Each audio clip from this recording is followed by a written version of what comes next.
दोस्तों नमस्कार, मैं राम सूरत यादव। इस समय हमारे देश में लोकसभा का चुनाव चल रहा है और लगभग आखिरी चरण का चुनाव शेष बचा है जो 1 जून को होना है। लेकिन ऐसे में हमारे देश की जनता तो इस पर नज़र रख रही है, लेकिन हमारे देश के साथ साथ अंतर्राष्ट्रीय स्तर पर भी हमारे देश के चुनाव का इतना असर पड़ा है कि हर अंतर्राष्ट्रीय स्तर पर बड़े बड़े चैनल, बड़े बड़े मीडिया जो है एक तरीके से सर्वे रिपोर्टें निकाल रहे हैं कि क्या इस बार भारत में बदलाव होगा, भारत में नई सरकार बनेगी, या जो बीजेपी की सरकार पहले से चल रही थी, मतलब 10 वर्ष से बीजेपी की सरकार चल रही है, वही क्या तीसरी बार भी सत्ता में वापसी करेगी। इस बात को लेकर के अंतर्राष्ट्रीय स्तर पर कई बड़े मीडिया चैनलों ने एक तरीके से सर्वे रिपोर्ट निकाली है। एक अमेरिकन मीडिया सर्वे जो ट्विटर के माध्यम से निकल करके सामने आई है, उसको आज हम हर देशवासी के सामने रखना चाहते हैं और बताना चाहते हैं कि इस अमेरिकन जो है सर्वे के माध्यम से भारत में इंडिया को कितना सीटें मिल रही हैं और इंडिया को कितना सीटें मिल रही हैं,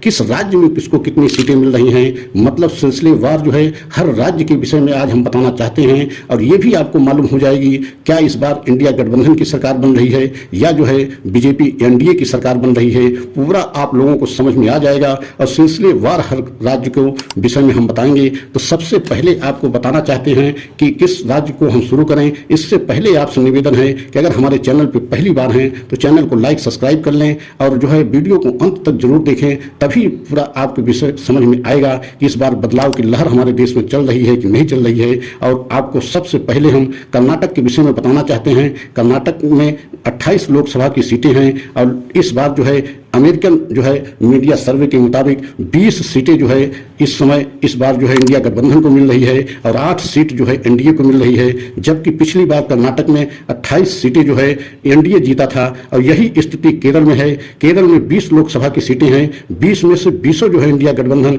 इस बार जीत रहा है और वहां पर एक भी एनडीए को सीट नहीं मिल रही है। तमिलनाडु में 39 सीटें हैं, 39 में 39 जो है इंडिया गठबंधन इस बार जीत रहा है और एक सीट भी जो है एनडीए को नहीं मिल रहा है। दिल्ली में कुल 7 लोकसभा की सीटें हैं और 5 इंडिया गठबंधन जीत रहा है और 2 लोकसभा सीट पर एनडीए मतलब बीजेपी की जीत दर्ज कर रही है। और तेलंगाना में 17 लोकसभा की सीटें हैं, 17 में से 10 लोकसभा की सीट पर जो है इंडिया गठबंधन जीत रहा है और 4 सीट पर जो है एक तरीके से एनडीए वापसी कर रहा है और 3 सीटों पर अदर जो है पार्टियां जीत रही हैं। महाराष्ट्र में कुल 48 लोकसभा की सीटें हैं, जिसमें से 48 में से 29 लोकसभा की सीट इंडिया गठबंधन जीत रहा है और 17 पर एनडीए जो है वापसी कर रहा है। बहुत बड़ा नुकसान एनडीए को यहाँ हो रहा है क्योंकि पिछली बार यहाँ एनडीए को 48 में से 41 सीट मिली थी। और दूसरा जो है प्रदेश गुजरात है। गुजरात में 26 लोकसभा की सीटें हैं, 26 में से 3 इंडिया गठबंधन जीत रहा है और 23 एनडीए मतलब बीजेपी जीत रही है, जबकि पिछली बार गुजरात में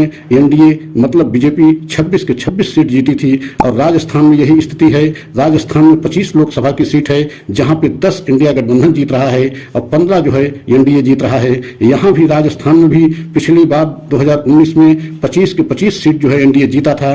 पंजाब में कुल 13 लोकसभा की सीटें हैं, 13 में से 11 जो है इंडिया गठबंधन जीत रहा है और 1 जो है एनडीए जीत रहा है। ये भी जीत पाएगा कि नहीं जीत पाएगा, इसमें भी सस्पेंस है।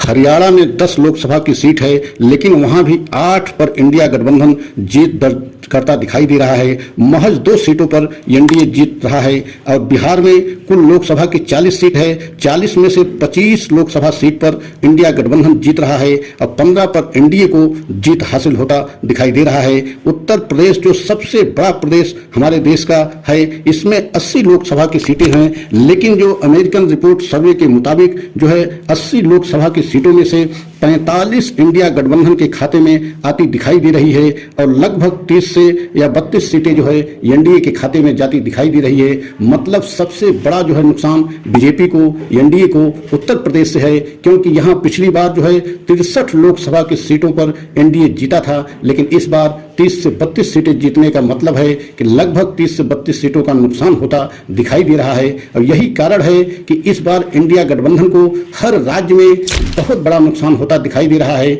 जो प्रधानमंत्री मोदी 400 का नारा दिए थे, लगता है वो 200 का भी पूरा होता दिखाई नहीं दे रहा है। लेकिन जो अमेरिकन रिपोर्ट सर्वे जो ट्विटर के माध्यम से सामने निकल कर आई है, उसके हिसाब से तो एक तरीके से इंडिया गठबंधन की सरकार बनती दिखाई दे रही है। और इंडिया गठबंधन में कोई भी जो है बड़ा नेता, सबसे बड़े नेता जैसे राहुल गांधी है, राहुल गांधी को हो सकता है कि पीएम बनाया भी जाए। लेकिन एक तरीके से रिपोर्ट में ये तो तय है कि इंडिया गठबंधन की सरकार बनेगी, बदलाव होना लगभग तय है। और तीसरी बार जो है सत्ता में वापसी करना बीजेपी के लिए बहुत बड़ी मुश्किल है। तो आप समझ सकते हैं कि इस समय पूरे हमारे देश में लोकसभा का चुनाव भी चल रहा है, आखिरी चरण का चुनाव भी 1 जून को होना बाकी है। लेकिन उससे पहले ही अंतर्राष्ट्रीय स्तर पर बहुत बड़े बड़े मीडिया एक तरीके से सर्वे रिपोर्टें निकालना शुरू कर दिए हैं। और अंतर्राष्ट्रीय स्तर के बड़े मीडिया भी हमारे देश के चुनाव पर पूरी तरीके से नजर बनाए हुए हैं। अब लगता यह है कि जब 4 जून को परिणाम आएगा, मतगणना होगी,